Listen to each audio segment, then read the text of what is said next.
भूतिया हवेली की कहानी। चैप्टर 7, आत्मा के बदले की शुरुआत। वो डायन मन में कहती है, गांव वालों तुम कितनी भी कोशिश कर लो मगर मैं तुम्हें वहां मंदिर बांधने नहीं दूंगी और एक एक को खत्म कर दूंगी। हाँ हाँ हाँ। वह गांव वाले उस पेड़ के नीचे से निकल जाते हैं और सबका वालों से कहते हैं, हमने जो हवेली तोड़ी है उस हवेली के जगह पर पंडित जी ने हमें एक मंदिर बांधने के लिए कहा है, तो हम सब लोग थोड़े थोड़े रुपए इकट्ठा करके वह मंदिर बांधेंगे। तो हम कल आप सबके घर आएंगे रुपए लेने। वो तीनों दोस्त ये सब सुन लेते हैं और रवि कहता है, हम अपने शहर यह मंदिर बनने के बाद ही जाएंगे। रमेश और शाम उस पर अमल करते हैं और सब लोग अपने अपने काम पर निकल जाते हैं। और उस रात को सब गांव वाले सो जाने के बाद वह डायन एक बुड्ढी का रूप लेकर गांव में आती है और कहती है, कोई है यहाँ मेरी मदद करो, मुझे कुछ खाने को दो, कोई है यहाँ, ऐसे वह बार बार कहती है। उस रात को वो डायन हवेली के पास खड़ी दिखी थी। उस आदमी को वह आवाज सुनाई देती है। वह उठकर अपने खिड़की से देखता है तो उसे एक बूढ़ी औरत एक हाथ में कटोरा लिए और दूसरे हाथ में एक लाठी लिए चल रही थी।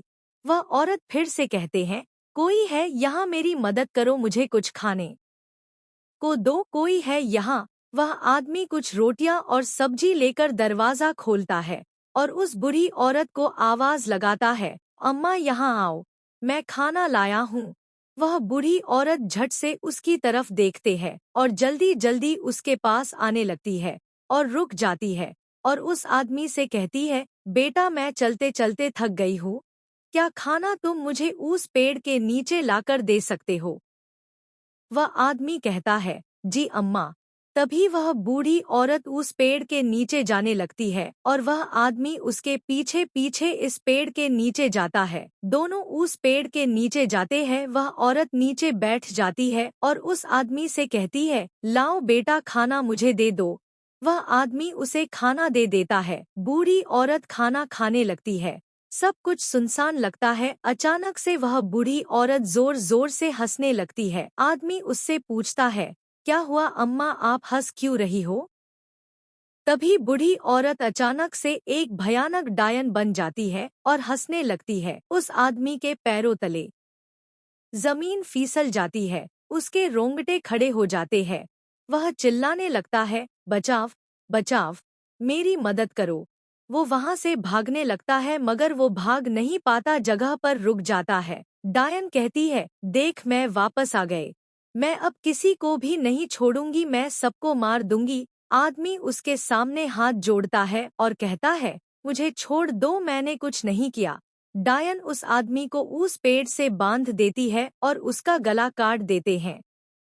उसकी गर्दन नीचे गिर जाती है और उसका शरीर उस पेड़ से बंधा रहता है। आदमी की गर्दन जिस जगह पर गिरी वहां डायन लिखती है, कोई नहीं बचेगा। और डायन उस हवेली की जगह पर जाती है और कुछ मंत्र बोलती है।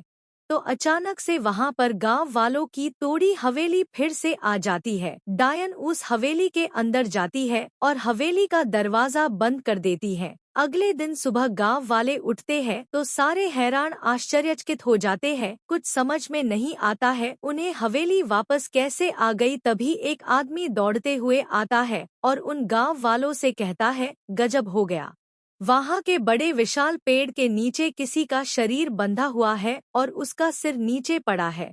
सब गांव वाले हैरान होते हैं और उस पेड़ की तरफ भागने लगते हैं। रवि, श्याम और राकेश भी उनके पीछे पीछे दौड़ते हैं। वो सब लोग उस पेड़ के पास पहुंच जाते हैं तो सब हैरान हो जाते हैं। तीनों दोस्त उस शरीर के पास जाते हैं और उन्हें वहां नीचे उसका सिर मिलता है। हो देखते हैं कि उस सिर के पास कोई नहीं बचेगा ऐसा लिखा था। सब गांव वाले वो लिखा पढ़ते हैं और तभी एक गांव वाला कहता है, मुझे लगता है वह आत्मा वापस आ गई है, उसने हमारी तोड़ी हुई हवेली वापस बना दी है और इसको मार दिया है। अब वो सबको मार देगी, किसी को भी नहीं छोड़ेगी। मैं तो आज ही यह गांव छोड़कर चला जाऊंगा।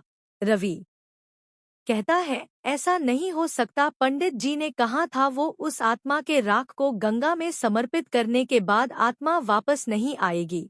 रमेश कहता है, अगर पंडित जी के साथ गंगा नदी की तरफ जाते हुए कुछ हादसा हुआ होगा तो वैसे भी वो कह रहे थे अगर वो राख लाल मिट्टी में मिल गई तो वो आत्मा वापस आ जाएगी और उसकी ताकत भी बढ़ जाएगी। श्याम कहता है, ऐसा ही कुछ हुआ होगा।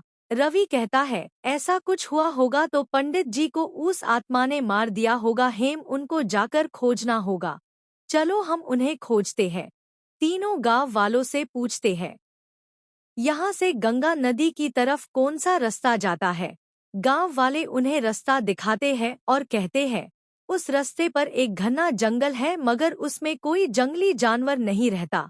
तीनों उस रास्ते की तरफ निकल जाते हैं। वो चलते चलते उस जंगल में पहुंच जाते हैं तो उन्हें पंडित जी का सर कटा हुआ शरीर मिलता है। हैरान हो जाते हैं और उन्हें यकीन हो जाता है कि वो आत्मा वापस आ गई है। एक परिवार की भयानक मौत।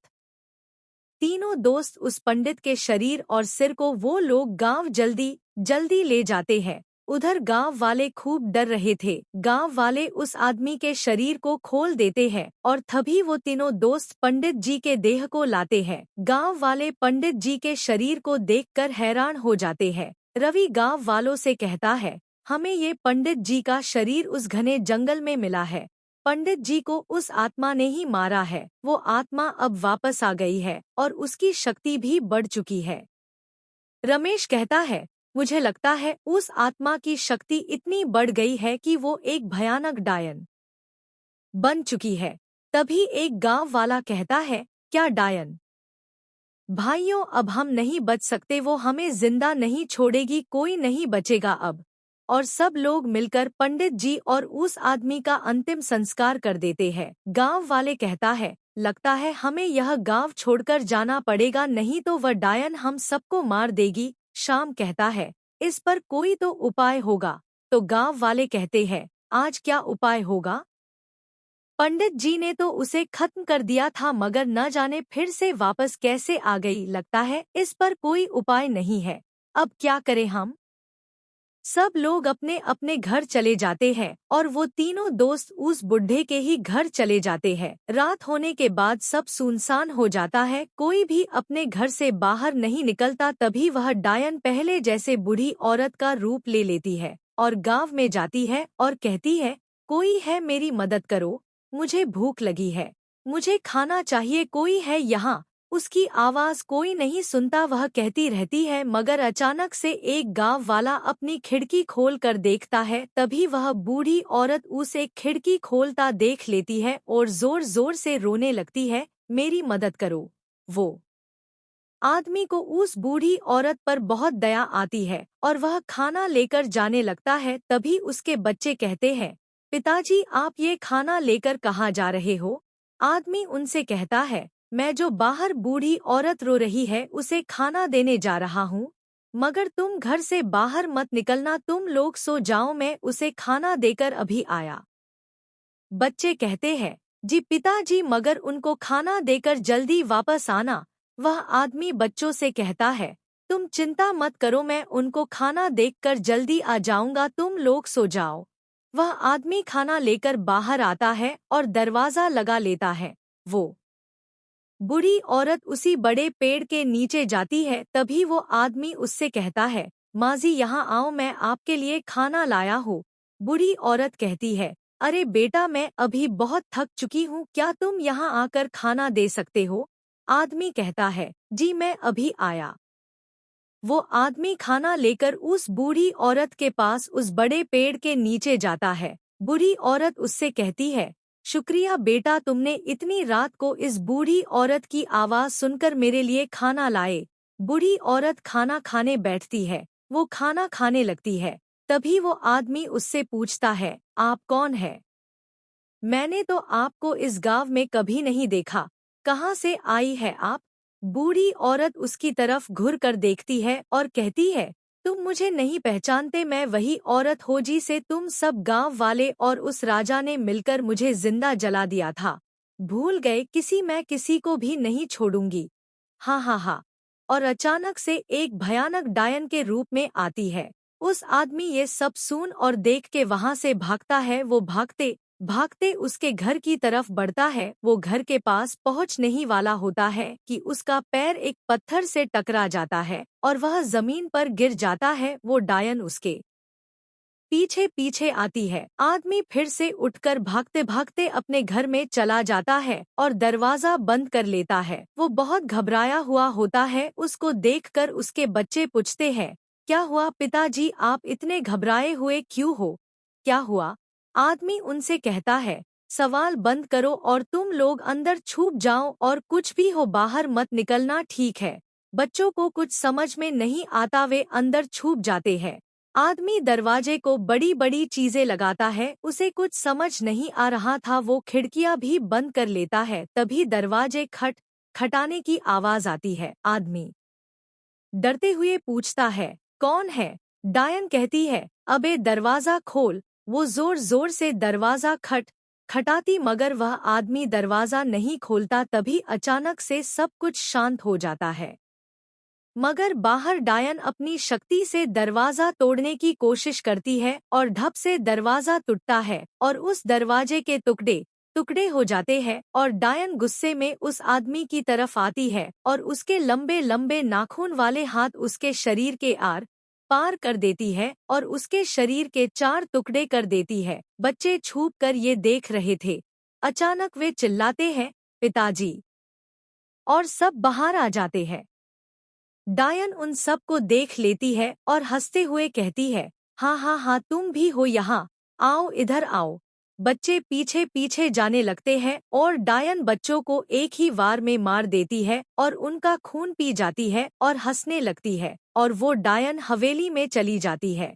अगली सुबह कुछ लोग उस आदमी के घर के पास से गुजर रहे थे तो उन्हें दिखाई देता है कि उस घर के दरवाजे के टुकड़े टुकड़े हो चुके थे और उस घर के अंदर से खून आ रहा था। वे सब लोग अंदर जाते हैं और देखते हैं तो उनके सिर चकरा जाते हैं। उनको दिखाई देता है कि उस आदमी के किसी ने 4 टुकड़े कर दिए थे और उनसे खून की नदियां बह रही थी और उसके बच्चों को भी किसी ने मार दिया था।